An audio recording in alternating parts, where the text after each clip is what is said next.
Assalamualaikum warahmatullahi wabarakatuh. Hamdan, wassalatan, wassalaman wa ba'du.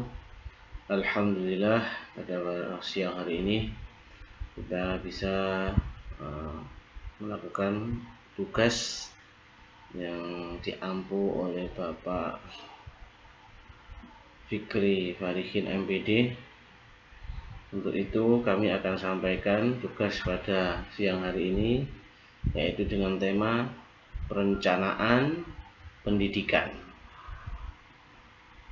Selanjutnya akan kami bacakan.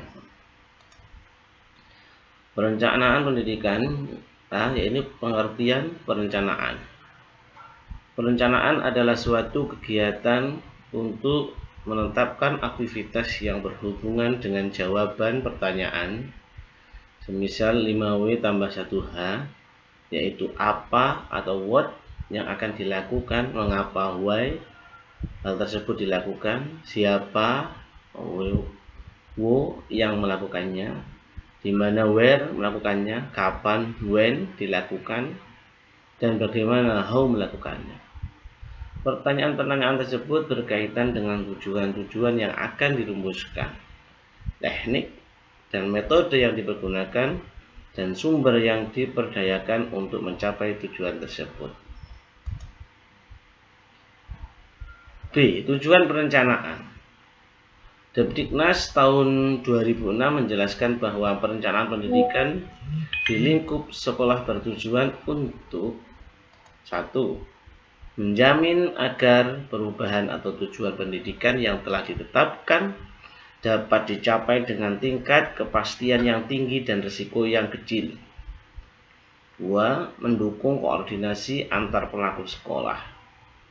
Ketiga, menjamin terciptanya integrasi, sinkronisasi, dan sinergi yang baik antar pelaku sekolah, antar sekolah, dinas pendidikan kabupaten, kota, dan antar waktu. Menjamin keterkaitan dan konsistensi antara perencanaan, penganggaran, pelaksanaan, dan pengawasan. Keempat, mengoptimalkan partisipasi warga sekolah dan masyarakat. Dan yang kelima, menjamin tercapainya penggunaan sumber daya secara efisien, efektif, berkeadilan, dan berkelanjutan. C. Pendekatan perencanaan. Berdasarkan besaran organisasi perencanaan pendidikan memiliki skop dari ukuran mikro sekolah atau MISO, kabupaten, kota, atau provinsi, dan makro secara nasional pada tiap jenis, jenjang, dan satuan pendidikan. Dalam perumusannya, perencanaan pendidikan dapat menggunakan pendekatan perencanaan tenaga kerja, pendekatan permintaan sosial, pendekatan nilai baik, dan pendekatan biaya efektivitas. 1. Pendekatan perencanaan tenaga kerja, contohnya seperti program life skill di sekolah dan broad-based education. Yang kedua, pendekatan permintaan sosial, contohnya seperti pendidikan inklusi, wajib belajar 9 tahun.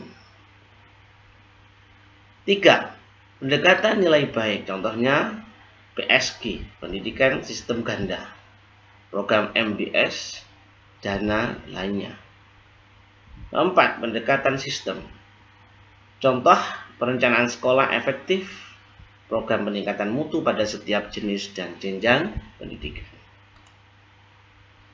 D. Prinsip-prinsip perencanaan. Depdiknas tahun 2006 merinci prinsip perencanaan pendidikan, yaitu 1. Memperbaiki hasil pendidikan. Yang kedua, membawa perubahan yang lebih baik, peningkatan atau pengembangan. 3. Demand atau driven. Yang keempat, menyeluruh. Yang kelima, keterkaitan dengan RPS, rencana pendidikan dinas provinsi, Lestrada, Lepetada, dan sebagainya. 6. partisipasi. 7. Keterwakilan. 8. Data driven. 9. Realistis sesuai dengan hasil analisis SWOT. 10. Mendasarkan pada hasil review dan evaluasi. 11. Keterpaduan. 12. Holistik atau tersistem. 13. Transparansi. Dan 14. Keterkaitan serta kesepadanan dengan rencana-rencana instalasi yang terkait. Sedangkan Baghat dan Turk tahun 1973 10-11 mengungkapkan dimensi sebagai prinsip rencana pendidikan sebagai berikut. Ada signifikasi, kepastian, waktu, feasibility, penghematan, monitoring, relevansi, adaptabilitas, dan terakhir subject matter. F. Jenis dan lingkup perencanaan. Menurut Zaman Satori tahun 1999,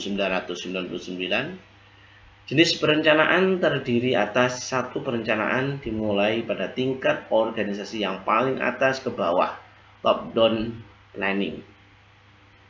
Yang kedua, perencanaan dimulai pada tingkat organisasi yang paling bawah ke atas, bottom-up down planning. Yang ketiga, diagonal horizontal planning. Yang keempat, rolling plan. Yang kelima, gabungan top down dan bottom up planning.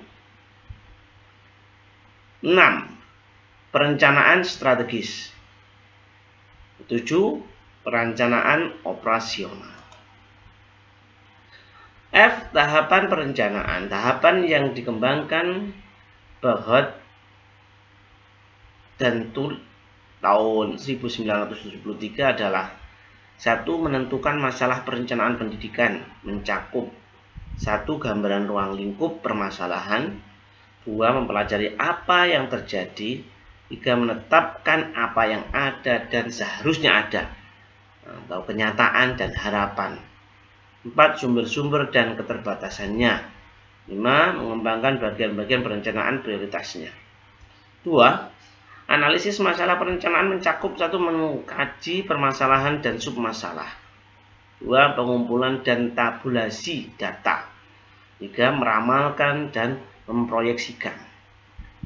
3. Konsep dan desain perencanaan mencakup A. Identifikasi kecenderungan yang ada. 2. Merumuskan tujuan umum dan khusus. 3. Penyusunan rencana. 4. Evaluasi rencana. Ini mencakup simulasi rencana. 2. Evaluasi rencana. 3. Memilih rencana.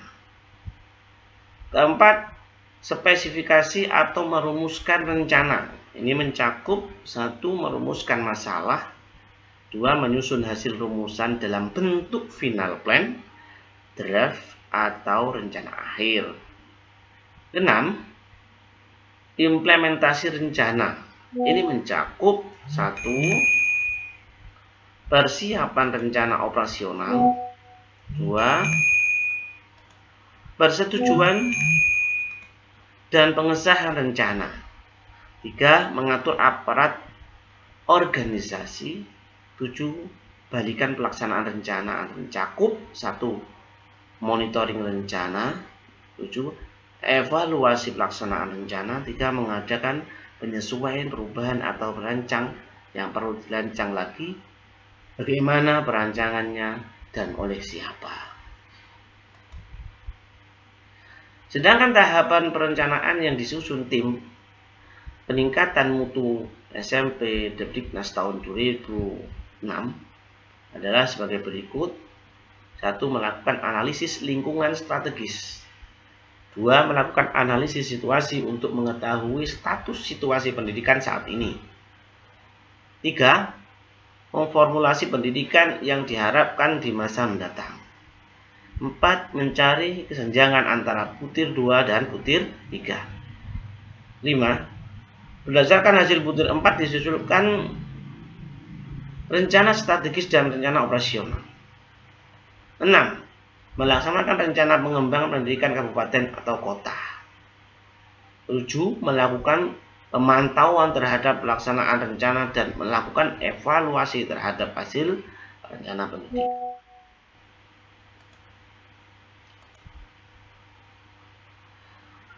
Perencanaan atau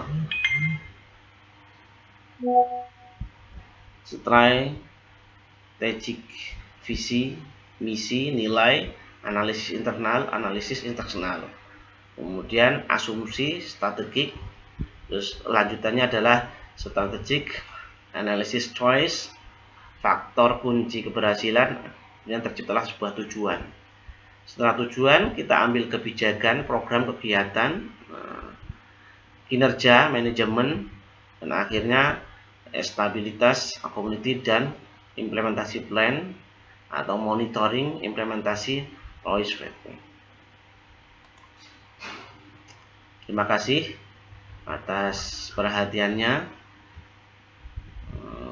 untuk semuanya, khususnya bagi kelas 5B. Sukses selalu. Wassalamualaikum warahmatullahi wabarakatuh.